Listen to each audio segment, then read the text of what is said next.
तो आमर जो रेस्पिरेशन विषय आम जो डिस्कस करूँ रेस्पिरेटरी सिस्टम जो पढ़ुते ताकू ही आम आज कंटिन्यू करुचु आउ थे यहाँ पार्ट नंबर 2 ऑलरेडी मुझे पूर्व क्लास पढ़ी प्रथम पार्ट तो या आज कौन कौन आम पढ़ा को देखी दूसरी जोगुड़ा काली पढ़ाई ये रिविजन कर दूसरी एगुड़ा तो आम अलरेडी काली देखी एगुड़ा देखा आज विशेष आज जोड़ा देखा एगुड़ा तो सरी एगुड़ा रिभाइज करदे तापर सीधा देखो ये केमती एयर भीतर को जाए एयर को वाटर दिखे जाए ये फारिंग्स रे एक कथा भी तो कहुई एमती लारिंग्स रे को भाया शब्द से सृष्टि हुए केमती आम कथबार्ता हो मेन आज जोटा देखा ये केमती गैस एक्सचेंज हुए कटरिका गैस एक्सचेंज केमती ब्लड को केमती जाए ता विषय देखा ता सहित ये आसीज ता विषय ही अच्छी केमती माने रिएक्शन हुए ग्लूकोज सहित तापर ये आसला एरोबिक आउ अनारोबिक से केमती मसल से क्राम्प आसे ता विषय तापर आस्थमा कौन प्रोब्लेम होता तापर मुझे आउ थे रिभाइज में दे दी आउ थे लास्ट को तापर मुझे आउ गोटे स्लाइड माने पीपीटी खोल से आउ टे इंपोर्टेंट क्वेश्चन गुड़ा अच्छे से देखीदे तो आसतु प्रथम स्लाइड को आउ थे मुझे कौन रिभाइज कर जोड़ा गत काली पढ़ी से गुड़ा को तो ये मुझे पॉइंटर टाक सिलेक्ट करे हाँ ये देखिए यहाँ आम श्वास केमती नौचु से मेन से टपिक रोटा सारांश रेस्पिरेटरी सिस्टम दौड़ला बेले हार्टबिट बढ़ी कम कला बेले बढ़ी कि आमको अधिक से ऑक्सीजन भी दरकार पड़ी थे अधिक एनर्जी प्रोड्यूस करने नेक्स्ट जी ये आसला एपटू कौन हो ग्लूको गोटे कष को ये ऑक्सीजन आउ ग्लूकोज दीटा एंट्री करे एपटू ऑक्सीजन एपटू आसो ग्लूकोज गोटे कष को जीव आई कष रे रिएक्शन है एपटे जो लास्ट को एटीपी बाहर एटीपी कि तीन के 673 ये थी ना यहाँ 673 यहाँ देखते 673 किलो कैलोरी एनर्जी आ कार्बन डाइऑक्साइड बाहर वाटर बाहर आउ से समय देखो वाटर जेहेतु बाहर कम कल झाड़ बाहर जोटा कि आम जो एक्सेस वाटर जो तैयारी हो बॉडी रे सेटा को बाहर भी कर दिए से पानी कौन आम बॉडी से समय कौन गरम थाए आई समय आम बॉडी को ठंडा करे तो मेन कनसेप्ट ये लिखाई it is the most important process for life carbohydrate get oxidise मैंने कौन जोटा कार्बोहाइड्रेट C6H12O6 जोटा कि ग्लूकोज कार्बोहाइड्रेट क्षुद्रतम कौन ग्लूकोज ऑक्सीडाइज होगी एनर्जी से तैयारी होता है जहाँ कौन सेलुलर फुएल बढ़िया क्या यूज हो ग्लूकोज को या मन रखे 6टा कार्बन डाइऑक्साइड बाहर 6टा जल अणु बाहरी थाई आठ भी सेमती ग्लूकोज सहित 6टा ऑक्सीजन अणु कौन जे प्रतिक्रिया करें जारण प्रक्रिया होता है ये तो कही पूर्व से गोटे बास कल ये रिविजन कर दूँ और रेस्पिरेशन ये केमिकल प्रोसेस देवे गोटे गला a chemical process happen inside every single cell to unlock energy from food माने फूड रू एनर्जी बाहर करने ये कौन प्रत्येक सेल हुए हम जिते गुड़ा आम बॉडी सेल अच्छी सबू सेल जो माइटोकॉन्ड्रिया अच्छी मेन है माइटोकॉन्ड्रिया भी गोटे बाहर हुए थे माने जो साइटोप्लाज्म से कही पूर्व साइटोप्लाज्म जोटा हुए ग्लाइकोलाइसिस कहुए माइटोकॉन्ड्रिया से हुए कौन क्रेब्स साइकिल जोटा हुए से एटीपी तैयारी हुए और एटीपी फुल फॉर्म ये मन रखिए एटीपी जो फुल फॉर्म एडिनोसाइन ट्राइफॉस्फेट ये लिखाई है बोधे या मन रखिए एडिनोसाइन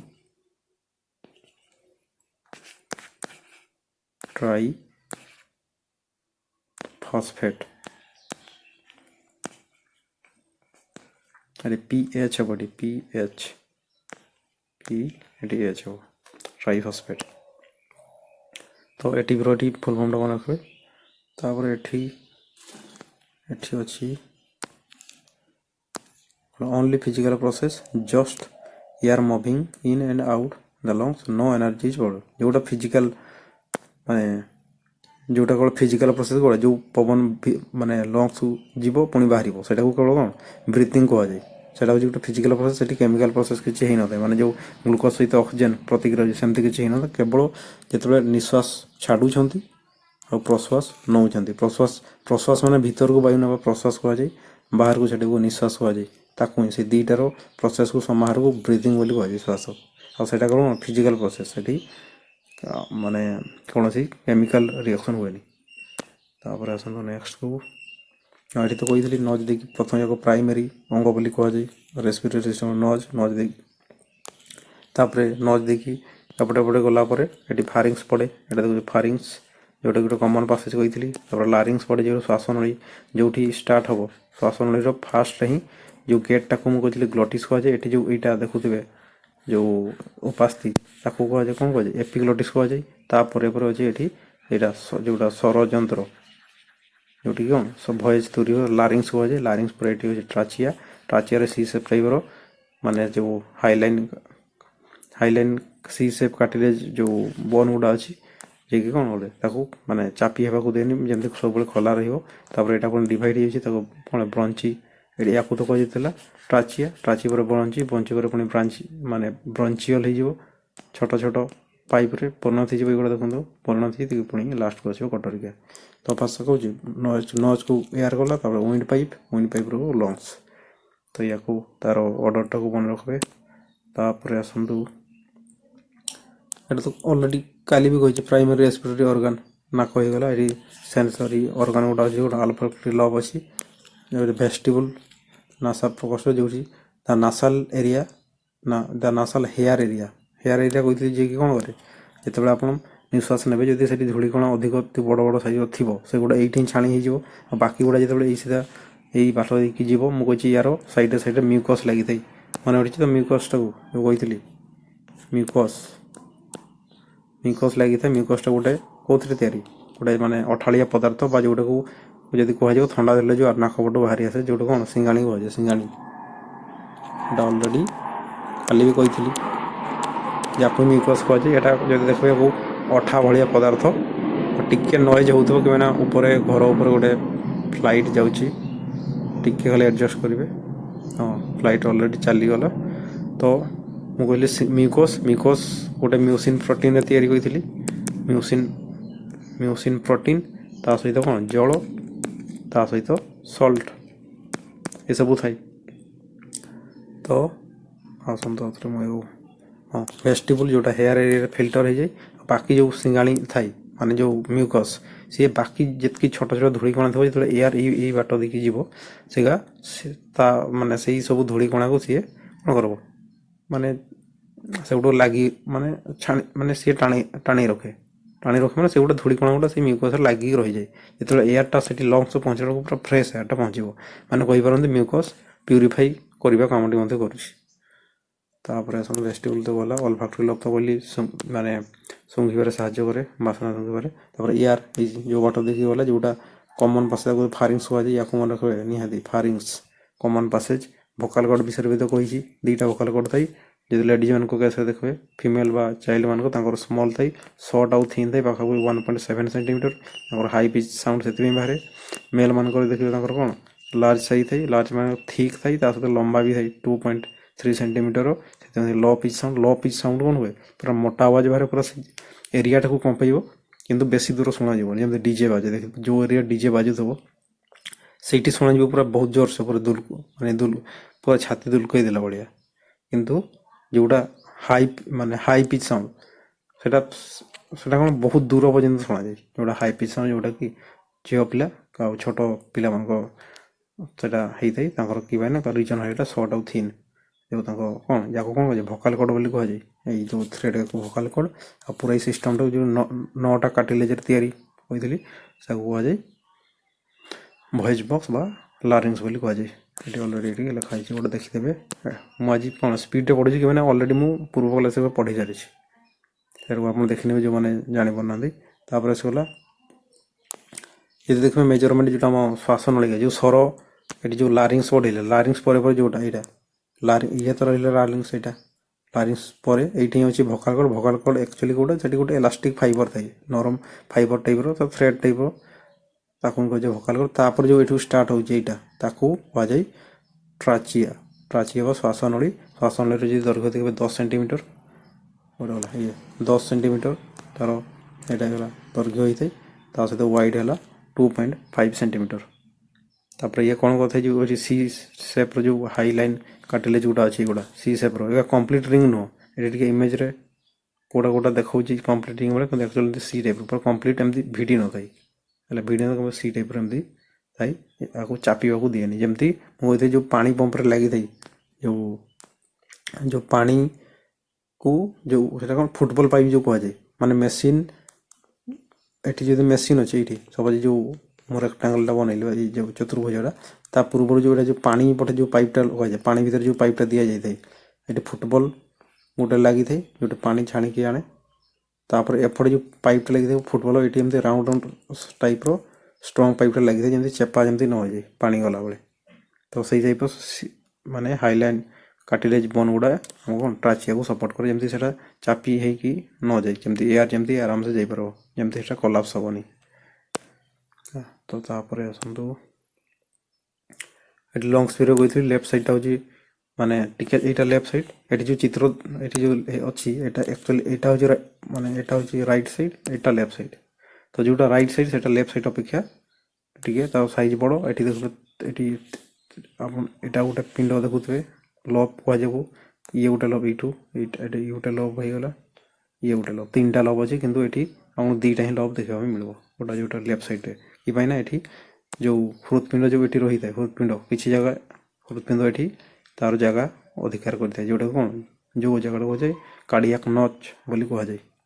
ତ ଏଠି ମୁଁ କହୁଛି ଲଙ୍ଗସ୍ ଗୋଟେ କ'ଣ ଏୟାର ବ୍ୟାଗ୍ସ ଇନସାଇଡ୍ ଚେଷ୍ଟ, ଗୋଟେ ଏୟାର ବ୍ୟାଗ୍ ଭଳିଆ କାମ କରୁଥାଏ। ବ୍ରଞ୍ଚି ତ ଅଲରେଡ଼ି କହିଲି, ଯେତେବେଳେ ଶ୍ୱାସ ନଳୀଟା ଦୁଇ ଭାଗରେ ଭାଗ ହେଇଯାଉଛି, ଏଇ ଯେଉଁ ଛୋଟ ପାଇପ୍ ଗୁଡ଼ା ବାହାରିଲା, ମାନେ ବ୍ରଞ୍ଚି ଅପେକ୍ଷା ଶ୍ୱାସ ନଳୀ ଅପେକ୍ଷା ଟିକେ ଛୋଟ ଛୋଟ ହେଇଗଲେ ଦୁଇଟା, ତାକୁ କୁହାଯାଏ ବ୍ରଞ୍ଚି ବା ଶ୍ୱାସ ନଳିକା ବୋଲି ମଧ୍ୟ କୁହାଯାଏ। ଶ୍ୱାସ ନଳିକା ପୁଣି ଥରେ ଏମିତି ଭାଗ ଭାଗ ଯେତେବେଳେ ଛୋଟ ଛୋଟ ହେଇଯିବ ତାକୁ ସୂକ୍ଷ୍ମ ଶ୍ୱାସ ନଳିକା, ପୁଣି ସେଗୁଡ଼ା ଯେତେବେଳେ ହେଇଯିବ ସେ ସୂକ୍ଷ୍ମ ଶ୍ୱାସ ନଳିକା ବି ଯେଉଁଟା ଫାଷ୍ଟ ଯେଉଁ ଭାଗ ଭାଗ ହେଲା ତାକୁ କୁହାଯାଏ ହେଉଛି ମାନେ ପ୍ରାଇମେରୀ ସୂକ୍ଷ୍ମ ଶ୍ୱାସ ନଳିକା, ତାପରେ ସେକେଣ୍ଡାରୀ, ତାପରେ ମାନେ ଓଡ଼ିଆରେ ଗଲେ କି ପ୍ରାଥମିକ, ଦ୍ୱିତୀୟକ, ତୃତୀୟକ ଶ୍ୱାସ ନଳିକା, ମାନେ ତୃତୀୟକ ସୂକ୍ଷ୍ମ ଶ୍ୱାସ ନଳିକା ଏମିତି କୁହାଯାଏ। ଲାଷ୍ଟ ଦେଇକି ଆସିଯିବ ଏଠି କ'ଣ କଟରିକା। ତ ସେଇଗୁଡ଼ା ହେଉଛି ଏଇ। ତାପରେ ଆସନ୍ତୁ ଆଲଭିଓଲି, ତ କହିଛି ଲାଷ୍ଟ ପହଞ୍ଚିବ ଆଲଭିଓଲି, ଏଗୁଡ଼ା ଛୋଟ ଛୋଟ ଅଙ୍ଗୁର ପେନ୍ଥା ଭଳିଆ ଦେଖାଉଛି। ଏଗୁଡ଼ା ମାନେ ବହୁତ ଗୁଡ଼ା ଅଛି, ପାଖାପାଖି 300 ମିଲିୟନ ବା କହିବା 30 କୋଟି ଆଲଭିଓଲି ଅଛି। ଗୋଟେ ଆଭରେଜ ଗୋଟେ ଏଡଲ୍ଟ ମାନେ ଏଡଲ୍ଟ ହେଲ୍ଦି ହ୍ୟୁମାନ୍ କଥା କହୁଛି। ଆଉ ତା ଗୋଟେ କଟରିକାକୁ 4 ସାଇଡ୍ ଉପରେ ଏଇଗୁଡ଼ା ଯେଉଁ ଦେଖୁଥିବେ ରକ୍ତର ଗୋଟେ ରକ୍ତ ଧମନୀ ଆଉ ରକ୍ତ ଶିରାର ଗୋଟେ ଜାଲି ଭଳିଆ ବହୁତ ଛୋଟ ଛୋଟ ଜାଲ ଭଳିଆ ହେଇକି ଥାଏ, ଯେଉଁ ରକ୍ତ ଧମନୀ ଶିରା, ତାକୁ ପୁରା 4 ସାଇଡ୍ରୁ ଘେରି ରଖିଥାଏ କି ମାନେ ତାକୁ ସେଇଠୁ ଅକ୍ସିଜେନ୍ ଆଉ କାର୍ବନ ଡାଇଅକ୍ସାଇଡ୍ ମାନେ ଏକ୍ସଚେଞ୍ଜ କରିବାର କାମଟା କିଏ ବ୍ଲଡ଼ କରିଥାଏ। ସେଠି ଯେଉଁ ହିମୋଗ୍ଲୋବିନ୍ ଥାଏ ବ୍ଲଡ଼ରେ, ଏଟା ବି କହିଥିଲି ହିମୋଗ୍ଲୋବିନ୍କୁ ମନେ ରଖିବେ, ହିମୋଗ୍ଲୋବିନ୍ ହିଁ କ'ଣ କରିଥାଏ, ଯେଉଁ ହିମୋଗ୍ଲୋବିନ୍ ହିଁ ହେଲ୍ପ କରେ ମାନେ ଅକ୍ସିଜେନ୍କୁ ରିସିଭ୍ କରିବା ପାଇଁ କିମ୍ବା କାର୍ବନ ଡାଇଅକ୍ସାଇଡ୍କୁ ଯେଉଁ ପ୍ରତ୍ୟେକ କୋଷରୁ ଆଣିକି ପୁଣି ଥରେ ଏଠି ଛାଡ଼ିବା ପାଇଁ। ଏହାକୁ ମନେ ରଖିବେ। ଏଗୁଡ଼ା ଯେହେତୁ ମୁଁ କହିଛି ଆଜି ସ୍ପିଡ଼୍ରେ ଯାଉଛି ହେଲା, ଯେଉଁଠି ଆମ ଏରୋବିକ୍ ଆନାରୋବିକ୍ ପହଞ୍ଚିବ ସେଇଠୁ ଆଉଥରେ ଆମେ ଆରାମସେ ବୁଝି ଯିବା। ତ ଇନହେଲ୍ ଏଇଠି ଆସିଗଲା। ଇନହେଲ୍ ମାନେ କ'ଣ କହୁଛି, ଯେତେବେଳେ ଏୟାର ଆମେ ଭିତରକୁ ନେଉ, ଇନହେଲ୍ ଟେକିଂ ଏୟାର ଇନ୍, ଭିତରକୁ ପବନକୁ ମାନେ ନେବା, ତାକୁ କୁହାଯାଏ ଇନହେଲ୍। ସେମିତି ଏକ୍ସହେଲ୍ କ'ଣ ପୁସିଂ ଏୟାର ଆଉଟ୍, ମାନେ ବାୟୁକୁ ଆଉଥରେ ପୁସ୍ କରିକି ବାହାର କରିଦେବା, ଠେଲିକି ଯେଉଁ ବାହାର କରାଯାଏ ବାହାରକୁ ଫୁସ୍ଫୁସ୍ ଦ୍ୱାରା, ତାକୁ କୁହାଯାଏ ଏକ୍ସହେଲ୍। ଆଉ ଏଇ ଦୁଇଟା ପ୍ରୋସେସ୍ର ମାନେ ଦୁଇଟା ଯେଉଁ ଇନହେଲ୍ ଆଉଟହେଲ୍, ଏଇ ଦୁଇଟା ପ୍ରୋସେସ୍ର ସମାହାରକୁ କୁହାଯାଏ କ'ଣ ବ୍ରିଦିଂ ବୋଲି କୁହାଯାଏ। ଯେମିତି ଆଉ ଗୋଟେ ପଢ଼ିଥିଲେ ମେଟାବଲିଜିମ୍, ମନେ ଅଛି? ମେଟାବଲିଜିମ୍ରେ ଗୋଟେ ଥିଲା ଆନାବଲିଜିମ୍ ଆଉ ଗୋଟେ ଥିଲା କାଟାବଲିଜିମ୍, ଦୁଇଟା ପ୍ରୋସେସ୍ର ସମାହାରକୁ କୁହାଯାଏ ମେଟାବଲିଜିମ୍, ତାକୁ ବି ମନେ ରଖିବେ। ତାପରେ ଏଠି ଏଇଟା ତ ସେଇଟା ହିଁ ଅଛି। ଆଉ ସେଇ ସମୟରେ କ'ଣ ହୁଏ, ଏଇଟା ଗୋଟେ ଏଠି ଗୋଟେ ମନେ କরি ଡାଏଫ୍ରାଜମା ରୋଲ୍ କରନ୍ତି। ଡାଏଫ୍ରାଜମା କାହାକୁ କୁହାଯାଏ? ଡାଏଫ୍ରାଜମା ଏଠି ଯେଉଁ ଦେଖୁଛନ୍ତି ମାଂସପେଶୀଟା, ଏଇଟା ଗୋଟେ ଷ୍ଟ୍ରଙ୍ଗ ମସଲ୍ସ। ଇଏ କ'ଣ କରେ, ଯେଉଁଟା ଏଇ ଡାଏଫ୍ରାଜମାରେ ଉପରକୁ ରହିଲା, ଏଇଟା ୟାକୁ କୁହାଯାଏ ହେଉଛି ବକ୍ଷ ଗହ୍ୱର, ୟାକୁ ଯେ ବକ୍ଷ ଗହ୍ୱର।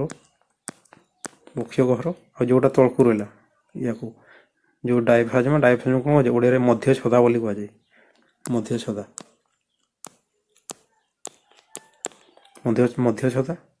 ସେଇ ଏଇଟା ହେଇଗଲା ମଧ୍ୟଛଦା। ଆଉ ସେ ମଧ୍ୟରେ ତଳକୁ ଯୋଉଟା ରହିଲା ତାକୁ ଉଦର ଘର ବୋଲି କୁହାଯାଏ।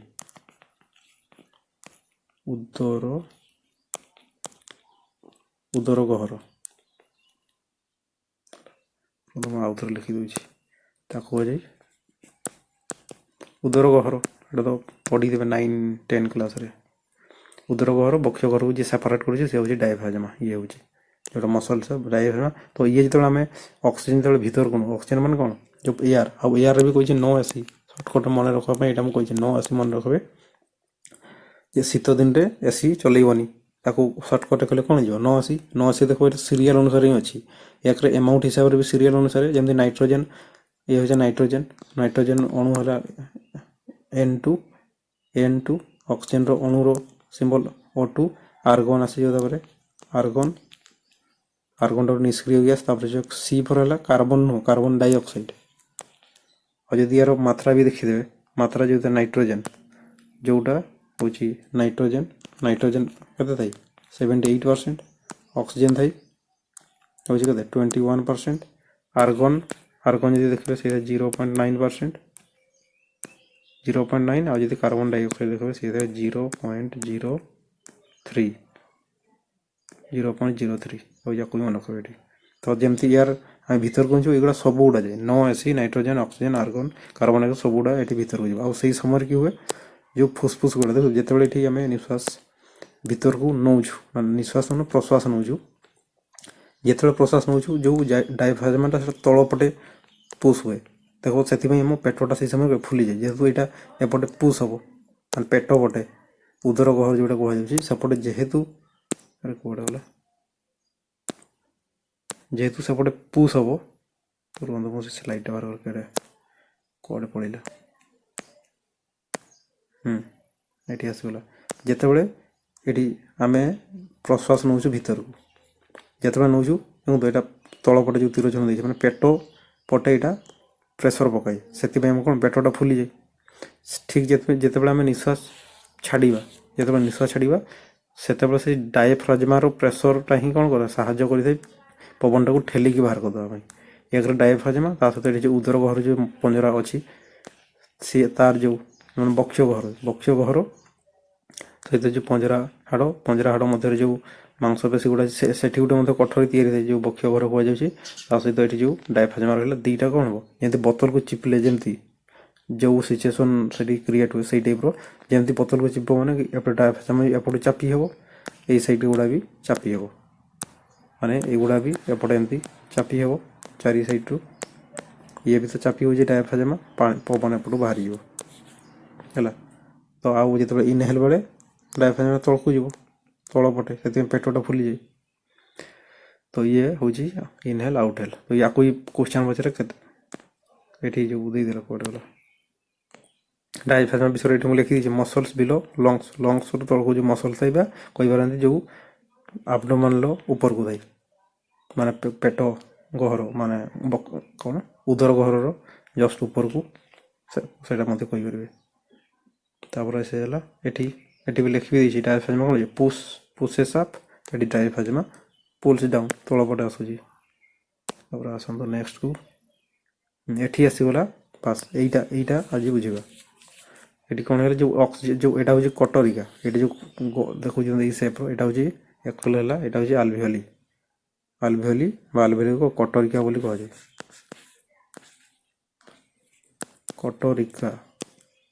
କଟରିକାରେ ଅକାର ବୋଧେ ଲାଗିଥାଏ। ସେ ସ୍ପେଲିଂରେ ଆପଣ ଏଠି ସାଇନ୍ସ ପଢ଼ୁଛନ୍ତି ତ ବେଶୀ ଏତେ ସ୍ପେଲିଂରେ ଧ୍ୟାନ ଦେବେନି, ବୁଝିବା ପାଇଁ ଚେଷ୍ଟା କରିବେ। ତ ସ୍ପେଲିଂ ଟିକେ ମିଷ୍ଟେକ୍ ହେବ, ସେଇଟା ତ ଅଲରେଡ଼ି ଲେଖା ହେଇଛି ହେଲା, ଯେଉଁଗୁଡ଼ା ମୁଁ ଦେଇଛି ପିପିଟିରେ, କିନ୍ତୁ ସ୍ପେଲିଂ ଉପରେ ଏଠି ମୁଁ ଲେଖିଲା ବେଳେ ଧ୍ୟାନ ଦେବେନି ସ୍ପେଲିଂରେ। ତ ଏଇଟା କଟରିକାରେ ଯେତେବେଳେ ଗ୍ୟାସ୍ ଆସୁଛି, ଏଠି ଗ୍ୟାସ୍ ଆସିବ, ଆଉ ଗ୍ୟାସ୍ ଯେତେବେଳେ ଆସିବ ଏଠି କହିଛି, ମୁଁ କହିଛି ନ ଆସିକି ସବୁଗୁଡ଼ା ଆସିବ, ନ ଆସି ଏଠି ସବୁଗୁଡ଼ା ଭିତରେ ଅଛି, ନାଇଟ୍ରୋଜେନ୍ ବି ଅଛି, ତା ସହିତ ଅକ୍ସିଜେନ୍ ବି ଅଛି, ଆର୍ଗନ୍ ବି ଅଛି, କାର୍ବନ୍ ଡାଇଅକ୍ସାଇଡ୍ ବି ଅଛି ଯେତେବେଳେ ଭିତରକୁ ଯିବ। କିନ୍ତୁ ଯେତେବେଳେ ଏଠି କ'ଣ ହେବ, ଆଗ ତ ବାହାରିଲା, ଆଗ ମୁଁ କହୁଛି କ'ଣ, ଯେମିତି ଏଇଟା ଭିତରକୁ ଯିବ, ଯେଉଁ ଅକ୍ସିଜେନ୍ ଅଛି, ଏଠି ଯେଉଁ ଅକ୍ସିଜେନ୍ ଆସିଗଲା, ଏଇ ଅକ୍ସିଜେନ୍ ଯେଉଁ ଆସିଗଲା, ସେଇ ଅକ୍ସିଜେନ୍ ଆମର ଯେଉଁ ବ୍ଲଡ଼୍ରେ ଅକ୍ସିଜେନ୍ ଅଛି ତା ଅପେକ୍ଷା ଏଠି ଅକ୍ସିଜେନ୍ ଅଛି ଅଧିକା। ମୋତେ ଏଠି ଉଡ଼େଇ ଦିଆଗଲା, ଏଠି ଯେଉଁ ଅକ୍ସିଜେନ୍ ଅଛି ଏଠି ଅଛି ଅଧିକା, କିନ୍ତୁ ବ୍ଲଡ଼ରେ ଯେଉଁ ଅକ୍ସିଜେନ୍ ଅଛି ବ୍ଲଡ଼ର ଅକ୍ସିଜେନ୍ ଅଛି କମ୍। ଏଠି ଯେଉଁ ବ୍ଲଡ଼ରେ ଅକ୍ସିଜେନ୍ ଦେଖୁଛନ୍ତି ଇଏ ଅଛି ବହୁତ କମ୍, ଏଠି ଅଛି କିନ୍ତୁ ଅଧିକା, ଯାହାଫଳରେ ଏଠି ବିସରଣ କ୍ରିୟା ଦ୍ୱାରା, ବିସରଣକୁ ଡିଫ୍ୟୁଜନ୍ ବୋଲି କୁହାଯାଏ। ତାକୁ ମନେ କର ଡିଫ୍ୟୁଜନ୍ ପ୍ରୋସେସ୍ରେ ବା କ'ଣ ଓଡ଼ିଆରେ ବିସରଣ ବୋଲି କୁହାଯାଏ। ବିସରଣ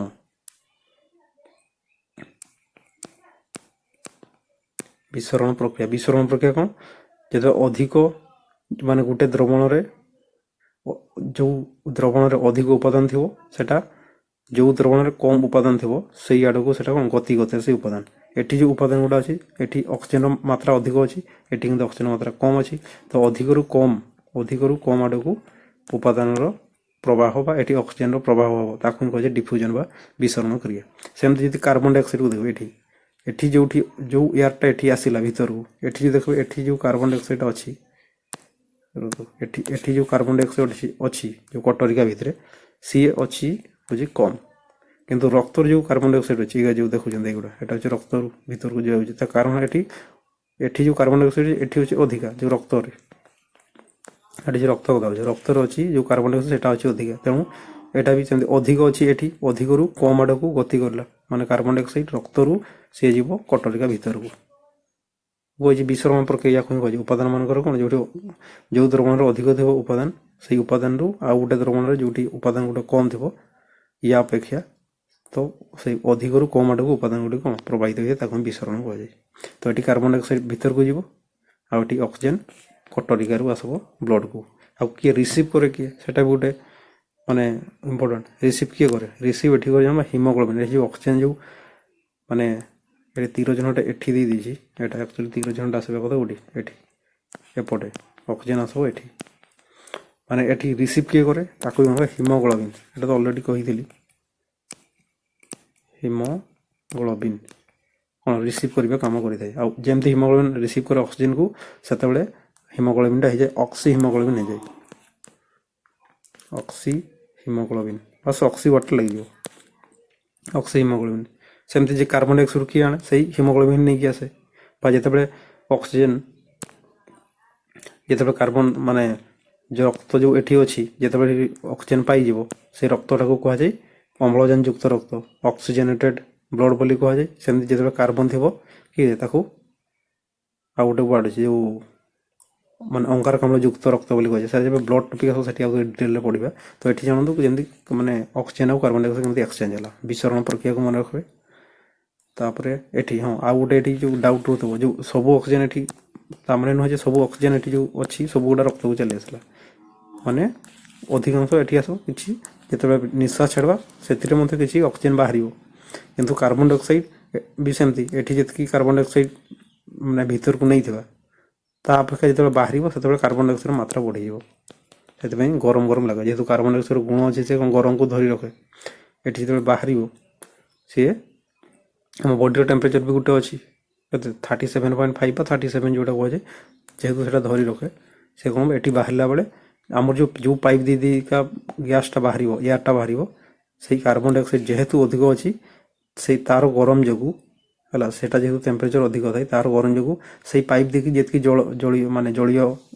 ଜଳୀୟ ଅଂଶ ଥିବ ତାକୁ ଜଳୀୟ ବାଷ୍ପ ଆକାରରେ ଯେଉଁ ନିଶ୍ୱାସ ଯେତେବେଳେ ଛାଡ଼ିବା ଜଳୀୟ ବାଷ୍ପ ଆକାରରେ କ'ଣ ବାହାର କରିଦିଏ, ଜଳୀୟ ବାଷ୍ପ ଆକାରରେ ଜଳ ବି। ତ ଜଳ ବି ଏଠି କଲେ ଲସ୍ ହୁଏ, ଯେଉଁଟା ମୁଁ ଅଲରେଡ଼ି ପଢ଼େଇଥିଲି, ଯେଉଁ ଆମର ପୋଷଣ ବିଷୟ ପଢ଼ା ହେଉଥିଲା ସେଠି ଯେଉଁ ଆମେ ଯେତିକି ପାଣି ପିଉ ସେତିକି ପାଣି ପୁଣି ବାହାରି ଯାଏ, କେଉଁ ବାଟ ଦେଇକି ବାହାରେ, କେଉଁ କାରଣ ପାଇଁ, ସେଗୁଡ଼ା ମୁଁ ଡିଟେଲରେ ପଢ଼ିଛି, ଆପଣ ପୂର୍ବ କ୍ଲାସ୍ରେ ଦେଖିନେବେ ସେଗୁଡ଼ା।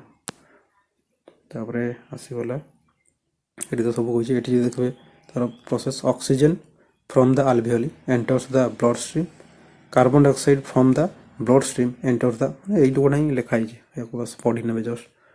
ଆଉ ୟାକୁ ଯେତେବେଳେ କାର୍ବନ ଡାଇଅକ୍ସାଇଡ଼ ତାକୁ ଦୂଷିତ ରକ୍ତ କହିବାନି, ଦୂଷିତ ମାନେ ଏଇଟା ଗୋଟେ କ'ଣ ଦୂଷିତ ଗ୍ୟାସ୍, ଆମ ବଡ଼ି ପାଇଁ ଦୂଷିତ, ଯେହେତୁ ଆମକୁ ଦରକାର ନାହିଁ। ତ ଦୂଷିତ ଗ୍ୟାସ୍ ଯେଉଁଟା ବ୍ଲଡ଼ରୁ ସେଇଟା କଟରିକା ଭିତରକୁ ଯାଇ ଦେଇକି ବାହାରିଯାଏ। ତ ଆସନ୍ତି ନେକ୍ସଟକୁ, ସେଲୁଲାର ରେସ୍ପିରେସନ୍ କେମିତି ହୁଏ ଏଇଟା କହୁଥିଲି। ସେଲୁଲାର ରେସ୍ପିରେସନ୍ ସେଲ୍ ଭିତରେ ଯେତେବେଳେ ଏନର୍ଜି ତିଆରି ହେବା କାର୍ଯ୍ୟଟା ହୁଏ ସେଟା ସେଲ୍ ହୁଏ। ଏପଟୁ ଗ୍ଲୁକୋଜ୍ ପହଞ୍ଚି ଯାଇଛି, ଯେଉଁ ହଜମ କ୍ରିୟା ହେଲା ପରେ ଯେଉଁ ମାନେ କାର୍ବୋହାଇଡ୍ରେଟ୍ କ୍ଷୁଦ୍ରତମ କଣିକା ହେଲା ଗ୍ଲୁକୋଜ୍ ଏଠି ପହଞ୍ଚିବ C6H12O6, ଏପଟୁ କିଏ ପହଞ୍ଚିଗଲା ଅକ୍ସିଜେନ୍ ପହଞ୍ଚିଗଲା ଯେଉଁ ଶ୍ୱାସକ୍ରିୟା ଦ୍ୱାରା ଗୋଟେ କୋଷକୁ ଅକ୍ସିଜେନ୍ ବି ପହଞ୍ଚିଗଲା ଗ୍ଲୁକୋଜ୍ ବି ପହଞ୍ଚି ଯାଇଛି ତ ଏଠି ହେବ ରିଆକ୍ସନ୍ ହେଲା ପରେ ଏଠି ବାହାରିବ ଏନର୍ଜି ଯେଉଁଟା କ'ଣ ଏଟିପି ଏଡିନୋସାଇନ୍ ଟ୍ରାଇଫସ୍ଫେଟ୍ ଆଉ ଯେଉଁଟା ସାଇଟୋପ୍ଲାଜମରେ ହୁଏ କ'ଣ କହିଥିଲି ସେଇଟା ହେଉଛି ଗ୍ଲାଇକୋଲାଇସିସ୍ କୁହାଯାଏ ସାଇଟୋପ୍ଲାଜମରେ ତାପରେ ସେଇଟା ପଶିଯିବ ଗୋଟେ ମାଇଟୋକଣ୍ଡ୍ରିଆରେ ସେଠି ହେବ କ୍ରେବ୍ ସାଇକେଲ ସେଇଠି ଦେଇକି ଏନର୍ଜି ତିଆରି ହୁଏ ତ ତାକୁ କୁହାଯାଏ ସେଲୁଲାର ରେସ୍ପିରେସନ୍ ମେନ୍ ହେଲା ଆମର ସେଲୁଲାର ରେସ୍ପିରେସନ୍ ଦ୍ୱାରା ହିଁ ଏଟିପି ତିଆରି ହେଉଛି କି ମାନେ ସେଇଟା ସେଲ୍ରେ ହେଉଛି ପାଖାପାଖି 673 କେଲଭିନ୍ କିଲୋ କାଲୋରୀ ଏନର୍ଜି ବାହାରିଥାଏ ବା ଏଟିପି ଯଦି କହିପାରିବେ 36ଟା କିମ୍ବା 38ଟି ତାପରେ ଆସନ୍ତୁ ହଁ ଏଇଠି ଆସିଗଲା ଏରୋବିକ୍ ଆନାରୋବିକ୍ ଏଠି ଯେଉଁ ଓଡ଼ିଆରେ ଲେଖାଯାଇଛି ସବାୟୁ ୟାକୁ ଆକ୍ଚୁଆଲି ଓଡ଼ିଆରେ କୁହାଯାଏ ବାୟୁ ଉପଜୀବୀ ଶୋଷଣ କୁହାଯାଏ ବାୟୁ ଉପଜୀବୀ ୟାକୁ ମନେ ରଖିବେ ଆଉ ଯେଉଁଟା ଅକ୍ସିଜେନର ଅନୁପସ୍ଥିତି ସେଟା ହେଉଛି ବାୟୁ ଅପଜୀବୀ ବା ସେଠି ଉପଜୀବୀ ହର୍ଷକୁ ଯେଉଁଟା ଲେଖା ହେଇଛି ସେଟା ହେଇଯିବ ଅପଜୀବୀ ବାୟୁ ଅପଜୀବୀ ବା ସେତିକି ଫରକ ତାହେଲେ ବାୟୁ ଉପଜୀବୀ ବାୟୁ ଅପଜୀବୀ ତ ଏଠି ଓଡ଼ିଆରେ ଏଠି ଧ୍ୟାନ ଦେବେ ଏଇଟା ଯେହେତୁ କ'ଣ ଏଆଇ ଦ୍ୱାରା ଟ୍ରାନ୍ସଲେଟ୍ କରାଯାଇଛି ଟିକେ ଏଗୁଡ଼ା ଓଡ଼ିଆରେ ଏଇନା ଗଡ଼ବଡ଼ ହେଉଛି ପରେ ଯେତେବେଳେ ଟାଇମ୍ ଆସିବ ଆଉ ଟିକେ ଯେଉଁ ଏଆଇରେ ତ ଅଲରେଡ଼ି ଡେଭଲପମେଣ୍ଟ ଚାଲିଛି ନିହାତି ଆଉ କିଛି ମାସ ପରେ ଓଡ଼ିଆର ଟେକ୍ସଟ ମଧ୍ୟ ପୁରା ଯେମିତି ଶୁଦ୍ଧ ଓଡ଼ିଆ ବହିରେ ଅଛି ସେଇଭଳି ଆସିଯିବ ତାପରେ ଆସିବେ ଏଠି କ୍ରାମ୍ପସ୍ ଆସିବା କାରଣ କ'ଣ ତାପରେ ଏଠି ଆମେ ଦୌଡ଼ିଲା ବେଳେ ଆମ କ'ଣ ଯେଉଁ ଅକ୍ସିଜେନ୍ ମାନେ ଯେଉଁ ଏନର୍ଜି ମିଳେ ସେଟା କାହିଁକି ଆସେ କି ମାନେ ଆମେ ସେଇ ସମୟରେ ଯେଉଁ ଯେମିତି ଦୌଡ଼ିବା ଅକ୍ସିଜେନ୍ ବି ଅଧିକ ମାତ୍ରାରେ କନଜ୍ୟୁମ୍ କରୁ ଶ୍ୱାସକ୍ରିୟା ବଢ଼ିଯାଏ ରକ୍ତ ହାର୍ଟବିଟ୍ ବି ବଢ଼ିଯାଏ ଯେମିତି ରକ୍ତ କ'ଣ କରେ ରକ୍ତ ଯେତେ ଜଲ୍ଦି ମାନେ ପୁସ୍ ହେବ ହାର୍ଟରୁ ପ୍ରତ୍ୟେକ କୋଷକୁ ସେଠି ସେତେ ଏନର୍ଜି ତିଆରି ହେବ କାମଟା ମଧ୍ୟ ପ୍ରତ୍ୟେକ କୋଷର ଯେଉଁ ମାଇଟୋକଣ୍ଡ୍ରିଆ ହୁଏ ସେଠି ବି ହେବ ତ ଏଠି ଆସିଗଲା ଯେଉଁଟା ଏରୋବିକ୍ ମାନେ ବାୟୁ ଅଲରେଡ଼ି ଉପସ୍ଥିତ ସଫିସିଏଣ୍ଟ ଥିବ ସେଇ ସମୟରେ କି ହୁଏ ଗ୍ଲୁକୋଜଟା ବ୍ରେକ୍ଡାଉନ୍ ହେଇକି ସେଠି 663ଟା କେଲଭିନ୍ 663 କିଲୋ କାଲୋରୀ ସେଠି ମାନେ ପ୍ରଡ୍ୟୁସ୍ ହୁଏ ଆଉ ଯେତେବେଳେ ବାୟୁ ଅନୁପସ୍ଥିତି ମାନେ ପୁରା ମାନେ ସରି ନଥିବ ମାନେ ସଫିସିଏଣ୍ଟ ନଥିବ ମାନେ ଅକ୍ସିଜେନର ଅଭାବ ସେଇ ସମୟରେ ଆମ ବଡ଼ିରେ ତିଆରି ହୁଏ ଲାକ୍ଟିକ୍ ଏସିଡ୍ ୟା ବିଷୟରେ ମୁଁ ପୂର୍ବ କ୍ଲାସ୍ରେ କିଛିଟା କହିଥିଲି ଲାକ୍ଟିକ୍ ଏସିଡ୍ ତିଆରି ହୁଏ ଯେଉଁଟା ପାଇଁ କି ଆମ ଯେଉଁ ମସଲ୍ସ ଗୁଡ଼ା ମାନେ ପେନ୍ ମାନେ ବଥା ହୁଏ ଏପଟେ ଅଛି ବୋଧେ ଡିଟେଲରେ ନା ଏଠି ନେଇ ମୁଁ ଆଉ ଗୋଟେ ସ୍ଲାଇଡ୍ ଖୋଲୁଛି ସେଠି ଆଉ ଗୋଟେ ଡିଟେଲ୍ ଅଛି ତାକୁ ଦେଖିବା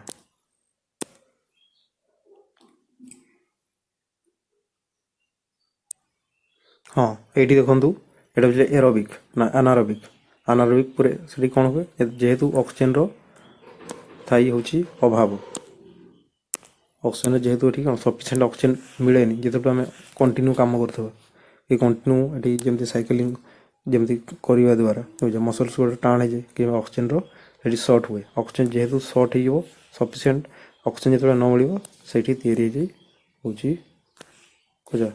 ଯେଉଁଟା ଲାକ୍ଟିକ୍ ଏସିଡ୍ କୁହାଯାଏ ତ ଲାକ୍ଟିକ୍ ଏସିଡ୍ ଯୋଗୁଁ ହିଁ ଏଇଟା ଲାକ୍ଟିକ୍ ଏସିଡ୍ ଯୋଗୁଁ ହିଁ ଏଠି କ'ଣ ମସଲ୍ସରେ ପେନ୍ ଆସିବା ଷ୍ଟାର୍ଟ ହେଇଯାଏ ତାପରେ ଏଠି ଅଲରେଡ଼ି ମୁଁ ଏଠି କ୍ୱେଶ୍ଚନ୍ ଦେଇଛି କେଉଁ ଟାଇପ୍ର କ୍ୱେଶ୍ଚନ୍ ଅଛି why do muscles cramp during running ସମୟରେ କି ପାଇଁ ମସଲ୍ସ କ'ଣ କ୍ରାମ୍ପ ହୁଏ ତାପରେ ଏଠି ଖାଲି ଏଗୁଡ଼ା କ'ଣ ଅଧିକାଂଶ ଏଇସବୁ ମାନେ ଏକ୍ଜାମ୍ରେ ପଚାରିଥାଏ ଏଗୁଡ଼ାକ ଆପଣ ବାସ୍ ଚେକ୍ କରିନେବେ ତାପରେ ଆସନ୍ତୁ ଏଠି ଆଲକୋହଲିରେ କି ହୁଏ ଯେତେବେଳେ ଏଠି ଟୋଟାଲି ଅକ୍ସିଜେନ୍ ନଥିବ ମାନେ ଅକ୍ସିଜେନ୍ ଟୋଟାଲି ନାହିଁ ସେଇ ସମୟରେ ଏଇଟା ଯେଉଁ ମାନେ ବ୍ରେଡ଼୍କୁ ଦେଖିଥିବେ ବ୍ରେଡ଼୍ ଯେତେବେଳେ ତିଆରି କରା ପୂର୍ବରୁ ସେଠି ବ୍ରେଡ଼୍ଟାକୁ ପାଗ କଲା ପରେ ଗୋଟେ ଜାଗାରେ ଏମିତି ଢଙ୍କେଇକି ରଖି ଦିଆଯାଏ ଏମିତି ଜାଗା ଥିବ ପେନ୍ଟା ଗୋଟେ ଗଲା ଗୋଟେ ଜାଗା ଥିବ ସେଠି ବ୍ରେଡ଼୍ଟାକୁ ଏମିତି ଥିବ ବ୍ରେଡ଼୍ ତାକୁ ପୁରା ଢଙ୍କେଇକି କଭର୍ କରି ରଖିଦିଏ ସେ କିଛି ସମୟ ପରେ ଫୁଲିଯାଏ ତା କାରଣ ହେଲା ସେଠି କ'ଣ ଇଷ୍ଟ ଥାଏ ସେ ଇଷ୍ଟ ଯେତେବେଳେ ରେସ୍ପିରେସନ୍ କରିବ କାର୍ବନ୍ ଡାଇଅକ୍ସାଇଡ୍ ଛାଡ଼ିବ କାର୍ବନ୍ ଡାଇଅକ୍ସାଇଡ୍ ଯୋଗୁଁ ସେଇଟା ଫୁଲିଯାଏ ସେମିତି ଆଉ ଗୋଟେ ହେଲା ଏଠି ଦେଖିବ ଯେଉଁ ଗାଁ ଗଣ୍ଡାରେ ଯେଉଁ ତିଆରି କରାଯାଇ ମାନେ କ'ଣ କହିଲେ ତାକୁ ଯେଉଁ ABCD ଜାଣିଥିବେ ଆଦିବାସୀ କୋଲ୍ଡ ଡ୍ରିଙ୍କସ୍ ମାନେ ଯେଉଁ ହାଣ୍ଡିଆ ବୋଲି କୁହାଯାଏ ତାକୁ ବି ଦେଖିବେ ଯେତେବେଳେ ତିଆରି କରାଯାଏ ମାନେ ଭାତଟାକୁ ଫାଷ୍ଟ ଛାଣିଦେବେ ଭାତ ହେଲା ପରେ ସେଇଠି ଗୋଟେ ତିଆରି କରାଯାଏ ସେଠି ଆକ୍ଚୁଆଲି ସେଠି ଇଷ୍ଟ ସେଲ୍ ଗୁଡ଼ା ଥାନ୍ତି ଇଷ୍ଟ ଅଣୁଜୀବ ଗୁଡ଼ା ଥାନ୍ତି ସେଠି ପକେଇଦେବେ, ଦେଇକି ଢଙ୍କେଇକି ରଖିଦେବେ ଯେମିତି କ'ଣ 2-3 ଦିନ ପରେ ପୁରା ହାଣ୍ଡିଆ ପରେ ରେଡ଼ି ହେଇଯାଏ। ତ ସେଟା ମଧ୍ୟ କ'ଣ ସେଇ ସୁରାସର କିଣନରେ ଯିବ। ତ ଏଠି ସୁରାସର କିଣର କି ମେନ୍ ହେଲା ଇଷ୍ଟ, ଏଟା ଇଷ୍ଟ କୋଷରେ ହୁଏ। ଟୋଟାଲ ସେଠି କ'ଣ ଅକ୍ସିଜେନ୍ ଟୋଟାଲି ସେଠି ଆବସେନ୍ସ ଥାଏ, ଅକ୍ସିଜେନ୍ ହିଁ ନଥିବ। ଆଉ ଏଟା ସାଇଟୋପ୍ଲାଜମରେ ହିଁ ହୁଏ। ୟାକୁ ଗୋଟେ ମନେ ରଖିବେ, ଯେଉଁଟା ଏରୋବିକ୍ଟା ଫାଷ୍ଟ ଗ୍ଲାଇକୋଲାଇସିସ୍ ପ୍ରୋସେସଟା ହେଉଥିଲା ସାଇଟୋପ୍ଲାଜମରେ, ତାପରେ କ୍ରେବ୍ ସାଇକେଲ ହେଉଥିଲା ମାଇଟୋକଣ୍ଡ୍ରିଆରେ, ସେଠି ଏଟିପି ତିଆରି ହେଉଥିଲା 36ଟା କିମ୍ବା 38ଟା। କିନ୍ତୁ ଏଇଟା ସେଇ ସାଇଟୋପ୍ଲାଜମରେ ହିଁ ହେବ ଗ୍ଲାଇକୋଲାଇସିସ୍, ସେଇ ସାଇଟୋପ୍ଲାଜମରେ ହିଁ କ'ଣ ହେବ ଏଠି ଯେଉଁ ପ୍ରକ୍ରିୟାଟା ହେବ, ଯେଉଁଟାକି ଯେଉଁ ଏଟିପି କେବଳ ଏଠି 2ଟା ବାହାରେ, ଏଇଟା ଏଟିପି 2ଟା ବାହାରିବ, କାର୍ବନ ଡାଇଅକ୍ସାଇଡ଼ ବାହାରେ, ତା ସହିତ ବାହାରିଯାଏ ଇଥାନଲ୍, ବା ଇଥାନଲ୍ଟାକୁ ହିଁ କୁହାଯାଉଛି କ'ଣ ଆଲକୋହଲ କୁହାଯାଉଛି, ଯେଉଁ ସୁରାଧାର ବା ମଦ। ତାପରେ ଏଠି ଆସିଗଲା କିଛି ଡିଫରେନ୍ସ ଦେଇଛି ଏରୋବିକ୍ ଆଉ ଏନାରୋବିକ୍ ମଧ୍ୟରେ ଡିଫରେନ୍ସ, ମାନେ ସର୍ଟରେ ରିଭିଜନ୍ କରିବା ପାଇଁ। ଯଦି ଦେଖିବେ ଏଠି ଅକ୍ସିଜେନ୍ର ଦରକାର, ଯଦି ଦେଖିବେ ଏଠି କ'ଣ ଏରୋବିକ୍ରେ ନିହାତି ଦରକାର, ଯଦି ଏନାରୋବିକ୍ ଦେଖିବେ ଏଠି ଅକ୍ସିଜେନ୍ ମାନେ ଇଷ୍ଟ କୋଷରେ ତ ମାନେ ଟୋଟାଲି ଆବସେଣ୍ଟ ଥିବ, ନାକୁ ବରାବର ଟୋଟାଲି ନାହିଁ। ଆଉ ଗୋଟେ ହେଲା ମସଲ୍ସ, ଯେଉଁଟା ହୁଏ ମସଲ୍ସ, ସେଠି ମାନେ ଅକ୍ସିଜେନ୍ ଥାଏ କିନ୍ତୁ ସଫିସିଏଣ୍ଟ ନଥାଏ, ଯାହାଫଳରେ ଯେଉଁ କ୍ରାମ୍ପ ଆସିଯାଏ, ଲାକ୍ଟିକ୍ ଏସିଡ୍ ତିଆରି ହୁଏ। ତ ଏନାରୋବିକ୍ରେ 2ଟା ପ୍ରୋସେସ୍, ଗୋଟେ ହେଲା ଲାକ୍ଟିକ୍ ଏସିଡ୍ କିଣ ମାନେ ଲାକ୍ଟିକ୍ ଏସିଡ୍ ଫାର୍ମେଣ୍ଟେସନ୍, ଆଉ ଗୋଟେ ହେଉଛି ଆଲକୋହଲିକ୍ ଫାର୍ମେଣ୍ଟେସନ୍। ତାପରେ ଏଇଟା କି ସାଇଟୋପ୍ଲାଜମ ନେଇ ହୁଏ, ଯେଉଁଟା ଏନାରୋବିକ୍। ସାଇଟୋପ୍ଲାଜମରେ ଇଏ କିନ୍ତୁ ଫାଷ୍ଟ ସାଇଟୋପ୍ଲାଜମରେ ହେବ ଗ୍ଲାଇକୋଲାଇସିସ୍, ଆଉ ମାଇଟୋକଣ୍ଡ୍ରିଆରେ ହେବ କ୍ରେବ୍ ସାଇକେଲ, ଯେଉଁଠି ଏଟିପି ତିଆରି ହୁଏ। ଆଉ ଏଠି ଯେଉଁ ଗ୍ଲାଇକୋଲାଇସିସ୍ ପ୍ରୋସେସ୍ ଏରୋବିକ୍ରେ ବି ହୁଏ, ଆନାରୋବିକ୍ରେ ବି ହୁଏ। ସେଇଟା ହେଉଛି କମନ୍ ପ୍ରୋସେସ୍, ମାନେ ଗ୍ଲୁକୋଜରୁ ଯେଉଁ କ'ଣ ପାଇରୁବିକ୍ ଏସିଡ଼୍ରେ ପରିଣତ ହେବାଟା। ତାପରେ ଆସିଯିବ ଲାଷ୍ଟ, ଏଠି କ'ଣ କାର୍ବନ ଡାଇଅକ୍ସାଇଡ଼ ଜଳ ବାହାରେ, ଆଉ ତା ସହିତ ଏଟିପି 36ରୁ 38ଟା ବାହାରେ। କିନ୍ତୁ ଏଠି ଗୋଟେରେ ବାହାରିବ ଯେଉଁଟା ଆଲକୋହଲିକ୍ ଫାର୍ମେଣ୍ଟେସନ୍, ସେଠି ଇଥାନଲ୍ ବାହାରେ, ଇଥାନଲ୍ ସହିତ କାର୍ବନ ଡାଇଅକ୍ସାଇଡ଼, ଯେଉଁଟାକି ଇଷ୍ଟରେ ହେଇଥାଏ। ଆଉ ଯେଉଁଟା ଲାକ୍ଟିକ୍ ଏସିଡ୍ କିଣନ ଯେଉଁଟା କୁହାଯାଉଛି, ସେଠି ହେଲା ଲାକ୍ଟିକ୍ ଏସିଡ୍ ତିଆରି ହୁଏ, ଯେଉଁଟା ଏଇଟା ହେଉଛି କେଉଁଠି ହୁଏ ମସଲ୍ସରେ। ଆଉ କ'ଣ ହୋଇଥାଏ, ଆଉ ସେଠି ମାତ୍ର କେବଳ 2ଟା ଏଟିପି ତିଆରି ହୁଏ। ତ ଏଇଟା ଡିଫରେନ୍ସ ଦେଇଛି ସର୍ଟରେ ମାନେ ବୁଝିବା ପାଇଁ। ତାପରେ ଆସନ୍ତୁ ଆଗକୁ, ହଁ ଏଠି ଆସିଲା କିଛି ଇମ୍ପୋର୍ଟାଣ୍ଟ କ୍ୱେଶ୍ଚନ୍। ଯଦି କ୍ୱେଶ୍ଚନ୍ ଦେଖିବେ କେଉଁ ଟାଇପ୍ର କ୍ୱେଶ୍ଚନ୍ ଆସିଥାଏ, ଏଠି ଥିଲା ହୁଇଚ୍, ଗୋଟେ ହେଲା ପେନ୍, ଏଇଟା ଦେଖୁଥିବ which human lung contains the cardiac ନଚ୍ର କେଉଁଠି ଅବସ୍ଥିତି ବିଷୟରେ ପଚାରିଲା, କେଉଁଠି ଥାଏ ଲେଫ୍ଟ ସାଇଡ଼୍ର ଥାଏ। ତାପରେ ହେଲା what is the surface area of human ଆଲଭିର ସାର୍ଫେସ୍ ଏରିଆ 70 ମିଟର ସ୍କୋୟାର, ଏଇଟା କହୁଥିଲେ। ଏଇଟା ଅଲରେଡ଼ି ରେଲୱେ ଏନ୍ଟିପିସିରେ ଆସିଥିଲା। ଉପରଟା ଯଦି ଦେଖିବେ OSSC ପୋଲିସ ଏକ୍ଜାମ୍ ଏସବୁରେ ଆସିଥାଏ। ତାପରେ muscles fatigue during heavy exercise is cause, ଯେଉଁ କ୍ରାମ୍ପ ଆସିଯାଏ ସେଇ କ୍ରାମ୍ପ କଥା କହୁଛି। ଏଇଟା ଲାକ୍ଟିକ୍ ଏସିଡ୍ ଯୋଗୁଁ ହୋଇଥାଏ, ଯେଉଁଟାକି ମାନେ ଇନସଫିସିଏଣ୍ଟ ଅକ୍ସିଜେନ୍, ମାନେ ଅକ୍ସିଜେନ୍ ତ ଥିବ କିନ୍ତୁ ସଫିସିଏଣ୍ଟ ନଥାଏ। ଯେତେବେଳେ ଆପଣ କଣ୍ଟିନ୍ୟୁ କାର୍ଯ୍ୟ କରୁଥିବେ କି ଦୌଡ଼ୁଥିବେ, ସେଇ ସମୟରେ ଯେଉଁ ମସଲ୍ସ ପେନ୍ ହୁଏ, ସେଇଟା ଲାକ୍ଟିକ୍ ଏସିଡ୍ ଯୋଗୁଁ ହୋଇଥାଏ। ତାପରେ where does the Krebs cycle occur, Krebs cycle କାହିଁକି କରିଥାଏ, ଏଟିପି ତିଆରି କରିବା ପାଇଁ, ଯେଉଁ ମାଇଟୋକଣ୍ଡ୍ରିଆରେ ହେଇଥାଏ, ଏଇଟା ମାଇଟୋକଣ୍ଡ୍ରିଆ ହେଇଥାଏ, ଆଉ ସେଇଠି ହିଁ ଏଟିପି ତିଆରି ହୁଏ। ଏଇଟା ପଚାରିଛି କ୍ରେବ୍ ସାଇକେଲ କେଉଁଠି ହୁଏ। ଆଉ ସେମିତି ଯଦି ପଚାରିଥାନ୍ତା ଗ୍ଲାଇକୋଲାଇସିସ୍ କେଉଁଠି ହୁଏ, ଯଦି ଗ୍ଲାଇକୋଲାଇସିସ୍ କଥା କହିଥାନ୍ତା, କୁଆଡ଼େ ଗଲା, ଯଦି କହିଥାନ୍ତା ଗ୍ଲାଇକୋଲାଇସିସ୍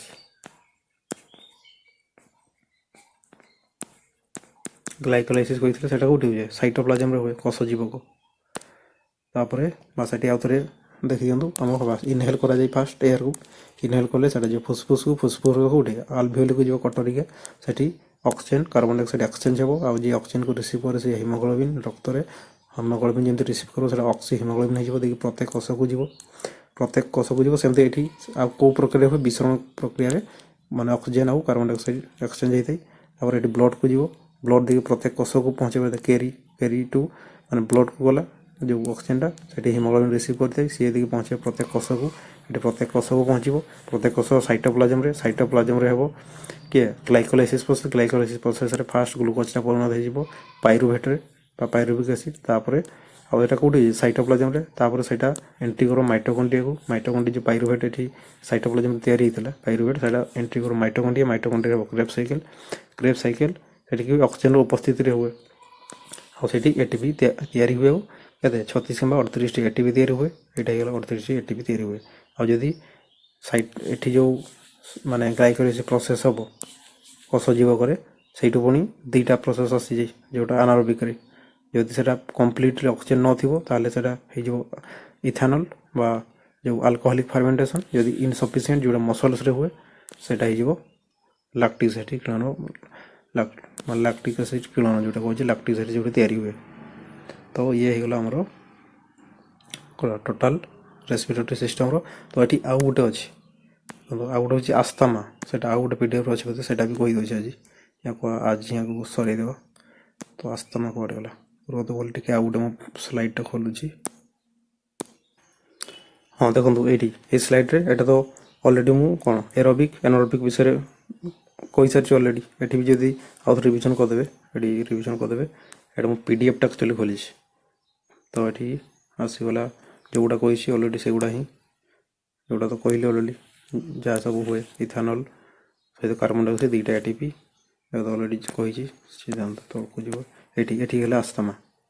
ଏଠି ଯଦି ଦେଖିବେ ଆସ୍ଥାମାରେ କେଉଁ ହୁଏ, ମାନେ ଯେଉଁ ଆମର ଟ୍ରାଚିଆ ଅଛି ଶ୍ୱାସନଳୀ, ସେଠି ଏୟାର ଆରାମସେ ଏଠି ଫ୍ଲୋ ହେଉଛି।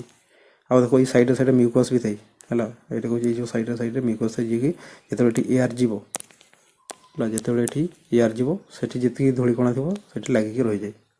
ତାପରେ ଯଦି ସେଠି ଯେତେବେଳେ ଅଧିକ ମାତ୍ରାରେ ମ୍ୟୁକସ୍ ସେଠି ଜମିଗଲା, ଏଠି ମ୍ୟୁକସ୍ ଅଧିକ ଯେମିତି ଜମିଯିବ, ୟା ଯେଉଁ ଡାଇମିଟର ଏଠି ଯେତିକି ଡାଇମିଟର ଥିଲା ଏୟାର ଯିବା ପାଇଁ, ଏଠି ଯେତିକି ଡାଇମିଟର ଅଛି ତା ଅପେକ୍ଷା ଏଠି ଅଛି କମ୍।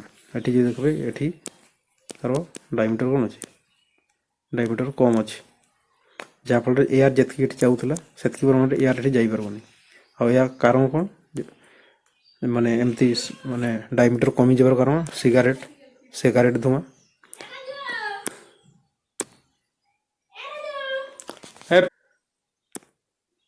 ତାପରେ ଏଠି ଆସିଲା ଆସ୍ଥାମା କେସ୍ରେ କ'ଣ ହୁଏ, ଯେଉଁ ସର୍ଟ ହେଇଯାଏ ଡାଇମିଟର କମ୍ ହେଇଯିବାର କାରଣ ହେଲା ଗୋଟେ ହେଲା ସିଗାରେଟ୍, ଆଉ କିଛି କ'ଣ ଭାଇରସ୍ ଆଟାକ୍ ଯେଉଁ ହୁଏ ବା ଅଣୁଜୀବମାନଙ୍କ ଯୋଗୁଁ, ଅତ୍ୟଧିକ ଯେଉଁ ସ୍ମୋକିଂ ଏରିଆ ଯଦି ରହିଲେ, ଅତ୍ୟଧିକ ଯେଉଁଠି ଏୟାର ମାନେ କ୍ୱାଲିଟି ଖରାପ ଥିବ ତା ଯୋଗୁଁ ଏଇ ଆସ୍ଥାମା କେସ୍ଟି ହେଇଥାଏ।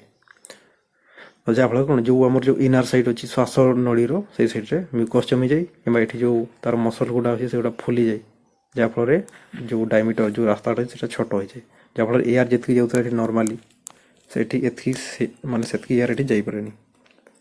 ତ ସେଇଟା ହେଉଛି ତା କାରଣ। ତ ଏଠି ଆଉ ହଁ ଆସ୍ଥାମା ଏଠି ଡିଟେଲ୍ ଆଉ ଟିକେ ଯଦି ପଢ଼ିଦେବେ, ଏଠି ଥିଲା ଆଲର୍ଜିକ୍ ରିଆକ୍ସନ୍ ହୁଏ, cause severe narrowing and inflammation of the, ମାନେ ସେଗୁଡ଼ା ହିଁ ହୁଏ, ଯେଉଁ କ'ଣ ଏଗୁଡ଼ା ଫୁଲିଯାଏ, ରାସ୍ତାଟା ସର୍ଟ ହେଇଯାଏ। ଏଗୁଡ଼ା ଆପଣ ବାସ୍ ପଢ଼ି ନେବେ, ଯେଉଁମାନଙ୍କୁ ମାନେ ପଢ଼ିବା ପାଇଁ ଇଚ୍ଛା ହେଉଛି ଟିକେ ସ୍କ୍ରିନଶଟ୍ ନେଇକି ପଢ଼ି ନେଇଯିବେ। ତାପରେ ଆସନ୍ତୁ ନେକ୍ସଟକୁ, ଏଇଟା ତ ଅଲରେଡ଼ି ଏଗୁଡ଼ା ସବୁ କହିଛି, ବାସ୍ ଖାଲି ଏଇଟା ଦେଖି ନେଇଯିବେ। ତ ଆଜି କ୍ଲାସ୍କୁ ଆମେ ଏଇଠି ଶେଷ କରୁଛୁ। ନେକ୍ସଟ କ୍ଲାସ୍କୁ ଆଉ ଗୋଟେ ନୂଆ ଟପିକ୍ ଡିସ୍କସ୍ କରିବା।